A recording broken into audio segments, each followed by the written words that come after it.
Ce programme vous est présenté par AXA Assurance, agence Gaborio-Guillotot à Bressuire.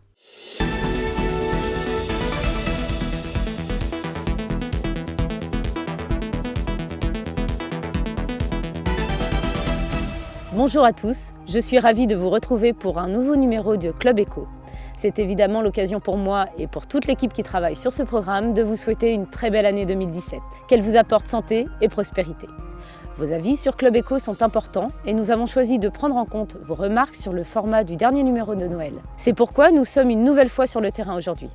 Pour ce Club Éco numéro 8, nous vous proposons un reportage grand format sur le futur hôpital Nord de Sèvres. Nous ferons ensuite un retour sur la plénière de décembre et l'avis du Club des entreprises du bocage. Enfin, nous parlerons d'un autre temps fort de décembre, les trophées Top Entreprise de la Nouvelle République.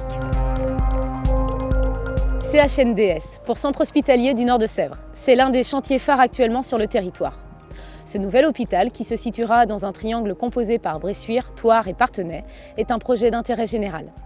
Il aura pour mission d'apporter une qualité de soins à quelques 175 000 habitants du nord du département et de lutter contre les déserts médicaux. Il devrait apporter 297 lits et places, ainsi que de nombreux services comme la chirurgie ou l'obstétrie. Nous avons choisi d'aborder notre reportage sous l'angle économique. Ce chantier, dont la première pierre a été posée le 21 décembre 2015, devrait s'achever au printemps 2018. L'investissement représente un budget de plus de 90 millions d'euros, dont 60% seront financés par l'emprunt. L'État apporte plus de 23% du budget total. La région participe largement à hauteur de 12 millions d'euros et les collectivités territoriales pour 1,5 million d'euros.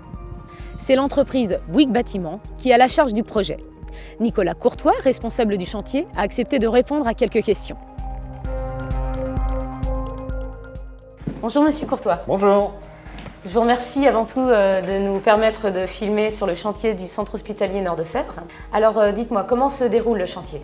Le chantier se déroule bien. On a eu des conditions météorologiques relativement favorables qui nous ont permis, depuis le démarrage des travaux il y a pile un an, de réaliser les travaux de terrassement ainsi que les travaux de gros œuvres et de génie civil de façon tout à fait satisfaisante.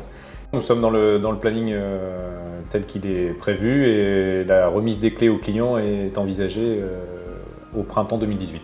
Vous êtes responsable de ce chantier, votre rôle est de coordonner. Comment se passe la relation avec les entreprises ? J'ai rencontré les patrons d'entreprises qui sont tous volontaires et qui ont vraiment réellement saisi l'opportunité de ce chantier-là pour monter dans le train de l'équipe des entreprises qui allait pouvoir réaliser ces travaux.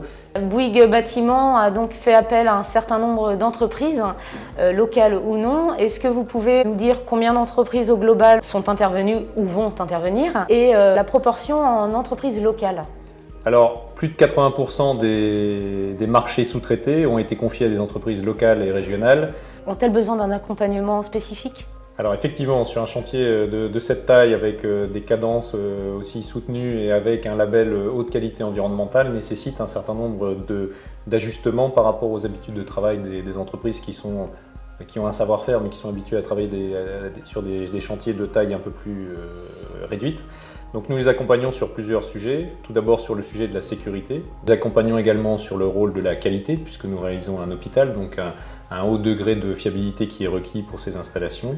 Enfin, nous accompagnons sur l'environnement de façon à ce qu'elle puisse remplir toutes les conditions pour l'obtention de ce label HQE. Eh bien, Monsieur Courtois, merci beaucoup. C'était une journée très intéressante pour nous. À très bientôt. Au revoir. Au revoir. Pour compléter, je vous propose à présent de retrouver le témoignage de quelques entreprises qui sont intervenues sur le chantier. Notre rôle sur ce chantier-là a été, avec la surface de l'hôpital, de réguler l'eau pluviale dans les réseaux et de réguler la diffusion dans la nature pour éviter d'inonder les champs aux alentours. Grâce à ce chantier, en fait, nous avons vraiment évolué sur deux thèmes. La sécurité principalement, notamment au niveau des EPI, donc des équipements de protection individuelle. Mais le deuxième thème, qui est le thème de l'écologie, notamment avec le respect de la nature et de ces zones humides, qui était une contrainte pour ce chantier. Si nous sommes tous les deux présents, c'est que je gère le compte Bouygues Bâtiment, avec lequel je fais beaucoup de chantiers sur le Pays de Loire. Et en l'occurrence, nous avons déposé une douzaine de bennes pour traiter les déchets, faire un tri des déchets à la source, des matières en vue d'une valorisation, qui est le but d'un chantier HQE, d'avoir un 100% de valorisation de matière. La complémentarité en fait entre nos deux activités, c'est que bien évidemment, une fois que le chantier sera terminé, Je serai éventuellement là pour prendre le relais et proposer mes services à l'hôpital une fois qu'il sera ouvert. Nous avons participé au projet sur toute la partie gros œuvres. Nous avons fabriqué pour l'hôpital 2500 tonnes de poutres et poteaux en béton armé, ce qui équivaut à peu près à 5,5 km d'éléments linéaires. Toute l'entreprise a joué le jeu en travaillant le mois d'août. La confiance en tout cas de Bouygues dans les préfats bressuirais s'en est ressentie puisque nous avons décroché de nouveaux marchés avec eux, donc notamment à Paris, à Bordeaux, à Tours. Et donc c'est une très bonne chose pour l'avenir pour les préfats. Sur le chantier, on va mettre en place tout le mobilier dans les chambres. On a déjà commencé à travailler, on a fait les 2 meubles pour mettre dans le pavillon témoin. Pour notre entreprise, c'est toute une réorganisation, un investissement de machines qu'on a fait, qui était prévu, mais qui a été boosté par le fait d'avoir ce marché-là, qui va nous ouvrir des portes aussi par la suite. Ici, on va réaliser tout ce qui est serrurerie. On va réaliser notamment les 4 escaliers métalliques, l'escalier du hall à l'intérieur et ensuite les 3 escaliers de secours en extérieur. On a acheté mi-2015 une machine de découpe plasma dans nos ateliers pour un autre chantier qu'on a réalisé à Poitiers. Cet investissement-là, on a pu, on va pas dire le rentabiliser, mais on a pu le faire fonctionner cette bécane grâce à toute la commande qu'on a eue l'année précédente. Le rôle de Millet a été de concevoir un produit répondant aux attentes du maître d'ouvrage qui ont été assez spécifiques sur un centre hospitalier. Et donc on fournit aujourd'hui et on pose des menuiseries respirantes qui sont de conception Millet. Ce type de chantier-là est remarquable pour nous parce qu'il est déjà à proximité, c'est en quelque sorte un écrin de notre savoir-faire à côté de chez nous. Nous, on intervient ici pour l'entretien de la base de vie, des encadrements, de la direction et des ouvriers et la partie restauration aussi. C'était une opportunité de travailler avec une structure comme Bouygues qui pour nous, en termes d'image et pour une petite entreprise comme la nôtre est très intéressante, puisqu'aujourd'hui c'est presque notre plus gros client. Ça nous a aussi permis de recruter 2 personnes exclusivement réservées sur ce chantier-là, par le biais de l'insertion qui était une obligation de la direction du groupe Bouygues. Et par rapport à ce qu'on fait actuellement au niveau d'entretien, il y a des choses qui se rajoutent, comme derrière on a un pavillon témoin qu'on va faire la semaine prochaine. Petit à petit, quand il y a besoin, ils nous appellent, ils nous disent si on peut le faire. Voilà, donc ça se passe vraiment le plus simplement possible.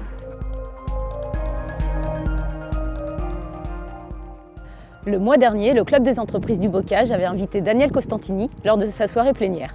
L'ancien coach de l'équipe de France de handball reste une personnalité reconnue. Pour preuve, plus de 320 personnes étaient présentes pour écouter ses conseils dans l'art de manager la génération Y. Ce qui est important, c'est de respecter les fondamentaux. En sport co, il faut respecter les règles. En sport co, il faut respecter des choses aussi essentielles que l'allocation de la tâche, que le respect des autres, que la synchronisation des actions respectives. Et en entreprise, ça c'est pareil. Et comment on fait avec les Y, les Y, voilà, cette génération de 20 à 30 ans qui n'est pas tout à fait pareille, avec laquelle il faut prendre certaines précautions. Alors savoir que, par exemple, ils aiment bien avoir un casque sur la tronche et être connectés 24 heures sur 24, et que les réseaux sociaux, c'est la meilleure et la pire des choses. Ensuite, c'est une génération qui veut souvent tout de suite. Voilà. Et ils n'acceptent pas, comme les aînés, de passer par des phases, par des périodes, etc. Donc il ne faut pas les louper de ce côté-là. Et puis aussi, c'est une génération qui est beaucoup plus volatile que ne l'était la nôtre. C'est-à-dire qu'ils ne sont pas persuadés qu'ils vont faire toute leur carrière dans la même entreprise. Moi, j'aimerais bien qu'on puisse se dire, voilà, nous, dans nos gymnases, dans nos salles, sur nos stades, on fait ça, ça marche. Puisque regardez, on est champion du monde. Nous, surtout, on est champion d'Europe, on est champion olympique. Donc faites pareil et puis vous allez gagner beaucoup d'argent et tous vos employés vont vous embrasser sur la bouche. Non, il faut être raisonnable. Raisonnable, ça veut dire qu'il faut accepter déjà l'idée que ce qui nous rassemble, c'est l'absolue nécessité de gagner. Et après, il faut jouer sur le fait que du sport, on peut prendre des choses essentielles, mais sans espérer d'avoir la même émotion que sur les terrains sportifs. Parce que nous, ce qui nous rassemble, c'est qu'au départ, ce sont tous des garçons et des filles qui partagent la même passion.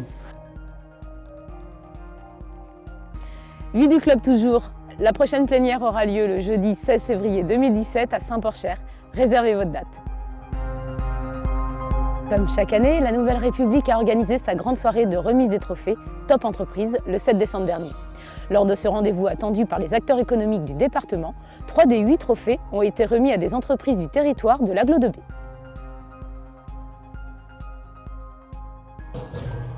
Qui est Saint-Laurent? Une entreprise spécialisée dans l'alimentation des animaux sauvages en captivité, où nous sommes effectivement capables de faire toutes les rations alimentaires pour n'importe quel type d'animaux. Ça va de la larve de moustique à la ration de bœuf avec os pour les lions ou les grands félins. Et ceci sur la France entière, effectivement, mais également sur l'Espagne, le Portugal, la Suisse, l'Allemagne et également le Maroc, les Émirats.